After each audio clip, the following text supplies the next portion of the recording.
made it into the hotel, and okay, so it's a little smaller than the room I was in before. This is my microwave. I guess that's my fridge, but I have a microwave, which actually is kind of unexpected because it's a hotel. I'm happy. Got a little TV unit, but as you can see, there's no bathroom. It's a shared bathroom situation. I booked the hotel that I'm staying in super last minute. Reason being, I wanted to make sure I had enough time to shoot the podcast with the guys from Ascendant next week if they wanted me to. But if they didn't want me to, I wanted to stay in San Fran as short a time as possible so I can get to LA, start shooting more podcasts, and just get that marketing funnel and machine going for all the stuff that I'm going to be doing with Pipeline. So my options for where I was going to stay were pretty limited, and so I'm here. And I got here and the guy at the front desk was like, "Hi, yep, nice to meet you. I'm Randy. San Fran's gone down the toilet, man."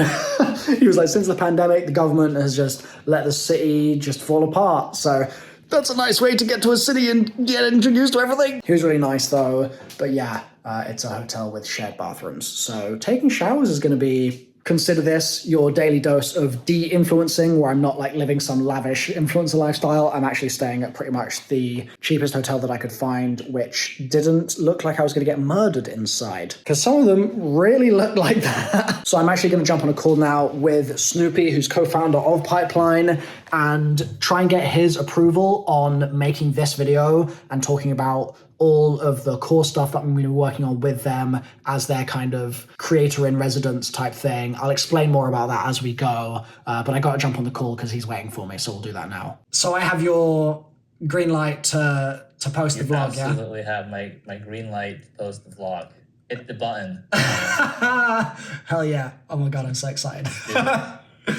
Sweet. Finished the call, got the green light. Talked about a couple of things, but it's pretty late here. It's 5:05, which means for him, it's eating into his evening. It's Friday, so I'm gonna let him start focusing on family time. I'm gonna keep working though, because I've got a bunch of stuff that I need to get to. There's this Sony project back home, which has been ongoing for a couple months now, and I'm still finalizing some details on the edit on that. So I'm gonna send off a bunch of emails. I've got this agreement that I've got to sign with a couple game studios for some consulting stuff that I'm doing. Like, there's a lot going on, so I'm going to get down to business, and I'm also going to take a look at the stuff that I shot just now and just put together a very, very rough first draft of that edit just to see what that looks like and make sure that it's not out of focus or anything else that would be a real letdown. That would be so bad. And I should probably also start putting this together. So I'm gonna probably pull these clips onto my laptop and start that edit. So I've got a busy evening lined up.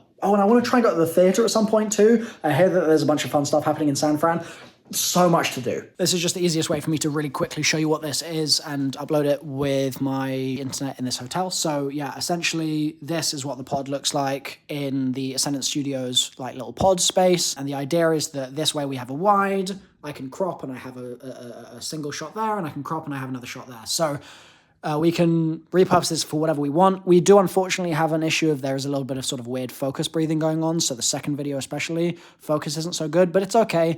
It's not going to matter at all. Like no one is watching this video podcast for like specifically whether his exact face is super crispy or not. So it's totally fine. But yeah, that's the sort of proof of concept. And I will try and get you like a clip over the weekend so you can take a look in a bit more detail. This is so frustrating. It's so close to perfect, but just not quite there, because as you can see, I'm in focus here, right? Look how out of focus Scott is. It's not a lot. It's just a little bit. And then at other times, I'm just out of focus. Like, it's really difficult to see on an iPhone recording, but that's not the iPhone not focusing. Like, look at how sharp that is. Now look at me. Look at how sharp Tiki Bar is. Now look at me. I'm out of focus there. Scott's in focus. And there are a few times where it switches around. So look how blurry Scott is. Now compare it to my laptop edge. Now compare it to Scott. So that's a thing. That's because my lens is broken. I was on a Sony shoot and I had the camera sort of fall over and it hit the lens and the lens is now like not fully secure in the socket, and it just leads to stuff like that happening, and there's not really anything I can do without getting it serviced, but I didn't have time to do that while I was at home, and then I had to come on this trip. So in LA, that's just another thing that's going to be on my to-do list to try and fix. The good news is I've checked the audio, and thankfully this focus issue is the only issue. The audio sounds absolutely fine, which is the most important thing for a podcast. And I'm really hoping and praying that I'm not counting my chickens before they've hatched here, and there's going to be some kind of weird issue where midway through the audio dies or something. I'm not aware of that just yet. I obviously haven't listened to the full 2-hour podcast. I've just clicked around a little bit to see. But it seems like we're in a really good place. So with that little bit of work done, I'm going to head off to the theatre and just have a nice evening, and then get back to work, uploading files for the edit and closing things out for the night after a very long but very productive day. Something tells me that this upload is not going to finish. However, the last thing I want is to get in a situation where laptop gets stolen or something and I lose the files. So I'm making a backup, because I will not be that guy who doesn't make a backup and then lives to regret it. That's not going to be me. Because San Fran is so crazy, I have to go through this gate to get out of my hotel every single time. So it should be up here, turn right, and walk for 5 minutes. 2 things I've learned about San Francisco in the last 24 hours. 1, it's really hilly, so I'm going to get out of breath really fast here. 2, this is the only city on planet Earth where there's constantly poop on the ground, and I'm questioning whether it's human or if it's like a dog. And I don't know. And it's everywhere. Yeah. Exhibit A of one such hill. And this is it. She's watching you struggle as you try and climb it. She's like, yeah, you get out of your car and you walk it, stupid. So I saw the show, it was pretty good. It was just a community theatre thing, nothing too crazy, but it was enjoyable. And then the next day I got to hang out with a load of geese. Okay, it wasn't just geese. I actually got to meet up with one of my old friends, Talixian, who you guys might remember. He's an OG member of the Zombies community. And we hung out pretty much all day, and we did a walking tour actually that really changed my opinion of San Fran, because going into my trip, I had pretty high hopes for the city, but then I was very quickly very disappointed because I just felt so unsafe walking around and just generally didn't really feel welcomed particularly. But the walking tour really helped clear up a lot of my kind of outsider confusion as to why that was the case, and filled in a lot of gaps on why the city is the way it is and the sort of approach that they have towards folks that are struggling, especially because there's obviously a massive homelessness issue in San Fran, but it's kind of almost on purpose in some capacities, and it was just really interesting learning about that and the state's attitude towards it, and especially the city's attitude towards it. We finished up the day by going to wherever this is, I forget the name of it exactly, but the view was insane, and then I headed home, and that was my last night in San Fran. I have approximately 1 hour to get to San Francisco Airport. I'm heading to Los Angeles today. I've got a really weird hotel to stay in that is a bit of an experiment, but I'm excited to show you guys it. And the goal for the day is to finish the edit on the podcast with Scott, because I've been grinding on that for the last couple of days. It's been taking forever, but it's been going really well. I really do not feel rested at all, but it is what it is. I don't really need my brain to be able to edit this video. I just need to sit there and do it. For the upcoming pods that I'm going to shoot, I think I need to find a way to try and pass off a lot of this workload to AI, or just get someone else doing the edit, because it's really time consuming and it's not productive for me right now. It would be much more productive to have someone else doing it, pay them to do it, and use my time on other things like planning the rest of the pods that I'm going to be shooting. But it's one of those trade-off situations where I need that pod edited as proof of sort of product, basically, for getting all the other pods lined up, or at least some of them. I'm going to need that proof of concept. So I'm taking this as a situation where, as much as it would be good to have someone else do it, it's too sensitive and I need to handle it myself as a result so that I can ensure the exact quality that I want and being more familiar with the process too. I think sometimes outsourcing, you can do it too quickly and you get in a situation where you're not actually close enough to the thing that you're doing. You're a little bit distant from it from an early sort of point in the process. And it just leads to a lack of familiarity that can hurt you creatively. Like, for example, I've already learned from the edit exactly how the mic situation is working, and the way I mic'd us up actually worked out really, really well. Super pleased with how I did there. It's pretty much flawless sound quality throughout the entire podcast, but I've still learned a bunch of things about how our audios worked when both of us are mic'd up and sitting so close to each other and we're using the lav mics as opposed to using something like a condenser or a dynamic microphone or whatever. In the SM7B's case, because of the type of microphone it is, you're obviously going to get less bleed into the other sound signals, and so it's just even more motivation to make sure that we do get the SM7B set up for the other pods. It does mean that we're going to end up having to get mic stands, and people are really bad at using SM7Bs as well a lot of the time if they're not used to talking in public formats. They just don't realize how close to the mic they have to be, and there's a million and one reasons why they're not good at it, but that's okay. I think that inability to properly use the equipment is secondary to the greater goal of the equipment just serving its purpose and meaning that the edit is more straightforward and I don't have to constantly mute the opposite audio track as I go. Maybe it won't be like that. Maybe I'll shoot one and be like, oh, I still have to do that anyway. It's still going to take me like 10 hours to edit a 2.5 hour podcast. That might be the case. This is all about just doing it live, baby.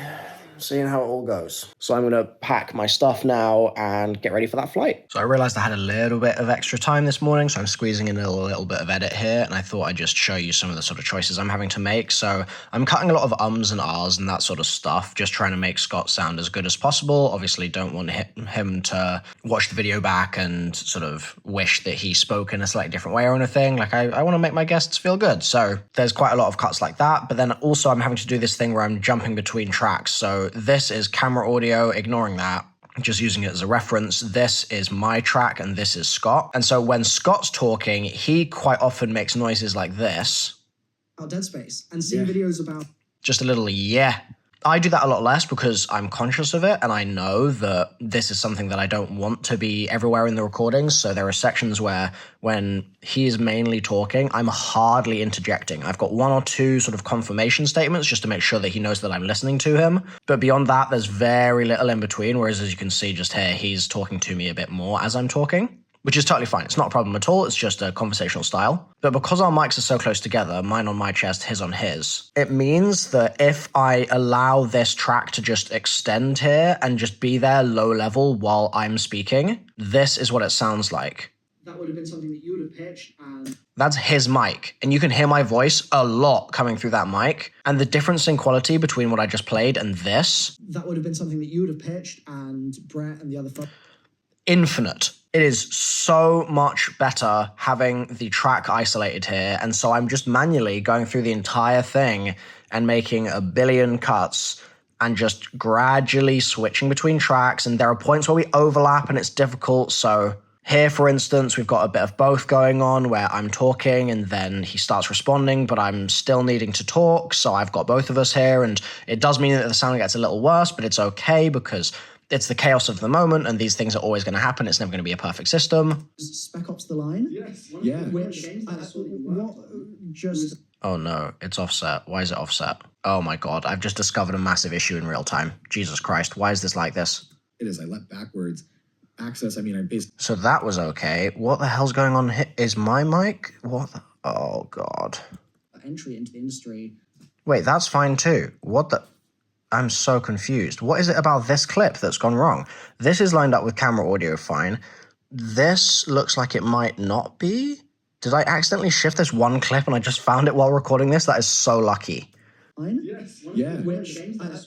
Wow. Yeah. I literally just have messed this one clip up. That is so weird. So when he starts laughing and says yes. Which, what, just... But does that continue here? Oh, I do. Yeah. That's fine. Bro, what the? In my eyes. And that's fine.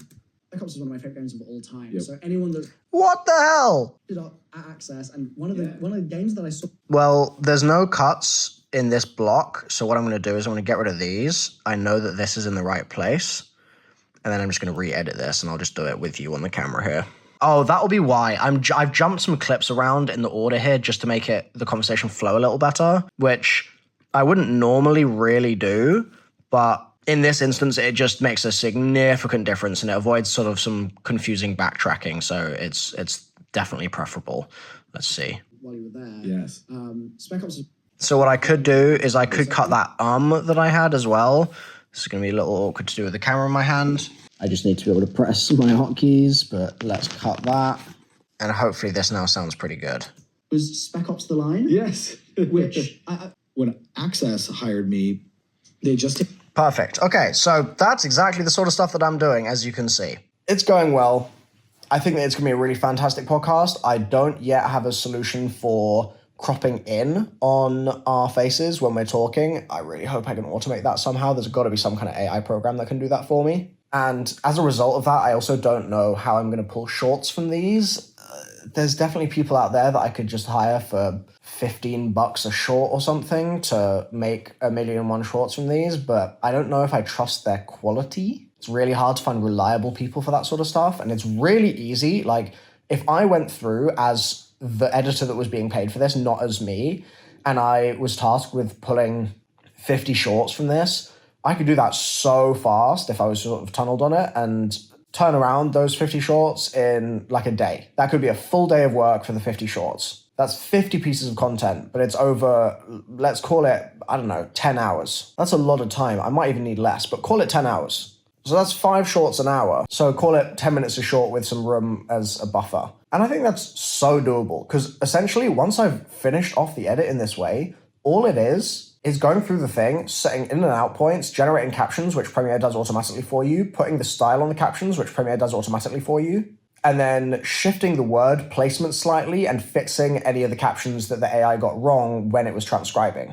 That is not a long process. For a 30-second video, that's not going to take that long at all. Obviously, then you've got to include render time, but if you just queue up a bunch of renders and then render them all at the end in one big batch, it should be fairly straightforward. But I can't trust someone else to do what I've just said in the way that I want them to do right now. It will happen, we will get there, but just currently, again, because this is sort of V1.0, I think I need to have my finger in the pie a little bit more deeply just to make sure that I'm as close to the fire as possible. It'll happen. Outsourcing is going to be essential here, like so essential, but for now, it's early days. I'm going to be a control freak and make sure that it gets done the way I want it to get done. This elevator, checking out my hotel, is so gnarly. Like, look at this, dude. Gotta like wedge it with my foot. Grab the suitcase.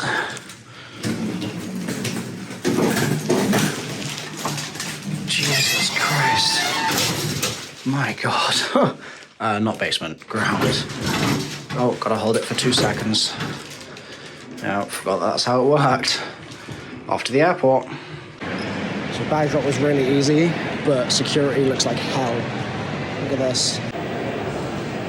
Disgusting. Can confirm that was awful. Got right up to the security scanner, and then they were like, oh yeah, the machine's busted. You gotta join a different line. So I made it back to LA, and I finished the pod edit. Pretty much, at least. So that's good. I just checked into my hotel. It's honestly the weirdest hotel I've ever been in my entire life, but I'm staying there just because I need somewhere to be for the next 2 days while I figure out where I'm going to be for podcast shoots. This place is definitely not a podcast shooting space. I will show you it in a minute. It is ridiculous. It's so stupidly small. This is where I'm staying. And I go.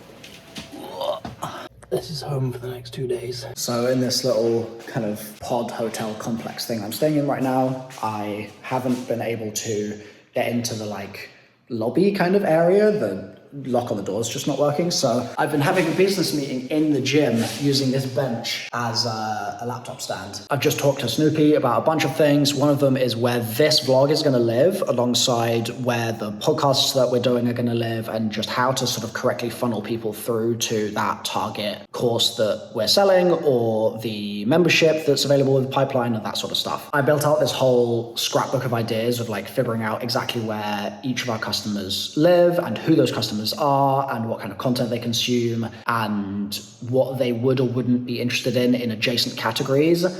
So I did a bunch of that thinking last night. I talked through all of that with Snoopy today. We're going to talk to Stone and get second opinion, because me and Snoopy are sort of coming at it from different worlds of thought, different schools of thought. And it's tricky because my angle on that is very much, if we're in a situation where we're like building tutorial style content and stuff for creators that are really early in their creator journey and they're sort of low intent people, like they're like, maybe this is a thing I could do, I just want a bit of advice, that sort of stuff. Those people are not the same people that we'd be targeting if we're making much more technical content about building creator businesses and stuff like that. Like the thing that I've said to Snoopy is I want to build out these 2 podcasts that I think are really vital. Number one is the creator-facing, creator-targeting, creator-avatar-focused podcast, which would be at the intermediary to expert level as opposed to being the base level. I think that becoming a creator as a podcast, which Pipeline already has right now, that podcast is great for the entry-level folks, but for anyone above that, I think that it quickly becomes less interesting.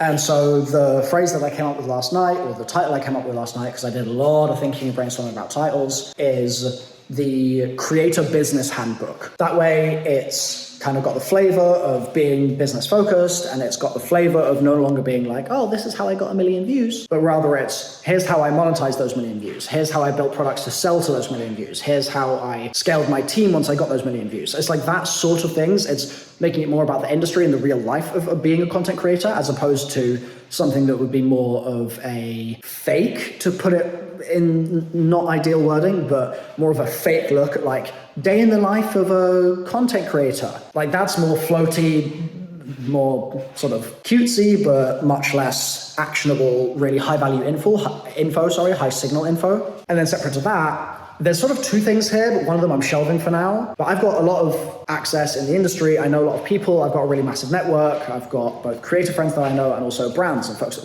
work at games companies and all sorts of things. And I want to leverage that, and I want to talk to these people. And so on one hand, the thing that we're going to prioritize right now is the Creator Economy Defrag, where I basically talk to anyone that's in a creator-facing role or in similar sort of situation that's working in the creator economy in some capacity, and we break down the business that they're doing, but they're not specifically a creator talking about creator businesses. The distinction there being that this is something that I think brands would tune into a lot more and be a lot more interested in, whereas our brand is going to be less interested in how PewDiePie hired more people and got more work done or something. So that's why I'm splitting those up. I think they're different audiences. And then the other thing that's the shelved thing is basically the Creator Economy Defrag, but it's the gaming Creator Economy Defrag. That's something that's just a personal interest of mine. I've always loved the development of games. I've loved digging into the detail of that, and some of the stuff that I talked about with Scott Pitlick in the Ascendant Interviews podcast episode is stuff that I personally am also super interested in. I'm helping other companies right now build out their creator programs. It makes total sense for me to be digging specifically into the gaming creator economy stuff. But for the time being, in terms of immediate focus, that is less high impact for us than just doing wider creator economy and not making it gaming focused. So I won't be talking to any lighting directors or sound people anytime soon. But in the future, I would love to. That's definitely an aspiration of mine and something that personally really excites me. The problem though is where those podcasts are going to live. And so my initial thinking was, well, it should be on a Milo branded channel as opposed to a Pipeline branded channel. I just don't know. I have sort of lost so many nights of sleep over this, thinking about it. It definitely doesn't make sense to me for that to live in the same place as the educational content, though, and that's why I think we're going to probably be shelving a lot of the focus on the educational stuff for the time being, because I'm definitely not going to be driving that. I'd have no interest in driving that for the present moment because it doesn't speak to our actual business interests. We're trying to focus on this course, and making educational content about OBS and stuff like that is a very low intent lead. So we're going to shelve that for now and focus on these podcasts that I'm going to be shooting here. And it might mean, I haven't really thought about this until this exact moment actually, but it might mean that once I leave LA this month and I've shot, let's say, like 6 podcast episodes for each of those, I might actually just end up traveling more and shooting more of them. I don't know. It sort of depends on how they go, what the uplift is like, how much traffic they drive, what the shorts that we pull off from them are going to be, and whether it makes more sense to be diving more into the podcast head first as that content delivery kind of vehicle, or it might make more sense to completely pause on the podcast focus right now and actually just be like, we just want to post a load of shorts. We're trying both of them right now to see which of them is more effective. I don't know what the answer to that is going to be. I have an assumption that it's going to be easier to reach folks with the podcast. I just think that podcasts are really good for that sort of thing, and you just need sort of one mention somewhere or something like that to get a load of people that then watch every single other podcast you do, especially if they're all in the same audience type. So my guess is that's going to be really important, but at the same time, it might just be low numbers. Like, people love podcasts, but people love TikTok a lot more. So we'll see. For the rest of the day, I'm going to try and talk to Stone about all this sort of stuff. I'm going to start editing this vlog, which is exciting. I haven't been able to get to that yet, and I haven't got a workflow for it set up, which is really annoying because I've got all these clips recorded. They're on my phone. I am airdropping them to my computer, but then keeping track of which ones I've used and which ones I haven't. It's just really fiddly. I need a better system, so I'm going to be doing that. I also need to start ordering equipment. I'm going to call Abe's of Maine, which is like a discount camera website, and see if I can get a discount on the camera that I want to buy for the pod. They've also said that they can get me overnight shipping for free, which would be amazing. So that's going to be another thing that I'm going to be trying to do today. I've booked most of the Airbnbs for the rest of my trip here. Specifically, I booked this. This one's in Pasadena, so I'm not here for the entire trip. I'm just here for the time where I'm actually at the convention this coming week. And I just thought, like, especially this just looks like a really good space to record a podcast in. Like, if we're sitting in chairs here and there's some sort of blur in the background, we'd obviously keep the bed out of it most likely, but this sort of space is just nice. It'll look really good bokeh'd. And then I've got a similar place that I'll show you once I get there in 24 hours. Wow, so soon. And that other place has a similar kind of vibe. It's in a different part of town. It's actually in LA Central, so I can hopefully reach more people. I need to start reaching out to people and trying to actually get bookings too.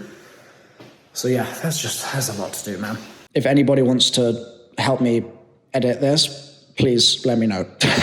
I've just remembered why I haven't started reaching out to people yet, and it's because when I reach out to people, I want to have the Scott podcast edited and uploaded and like visible. So there's just like there's a chain of things that are friction right now, stopping me from moving on to the next step. I need to talk to Stone. Once I've talked to Stone and I've talked to Snoopy one last time, I'll have the final decision for where the stuff's going to live. While I'm waiting for that, I'm going to edit the remainder of the podcast. I'm going to try out this auto cut thing that I got sent by Zygo. They're like an editing suite company.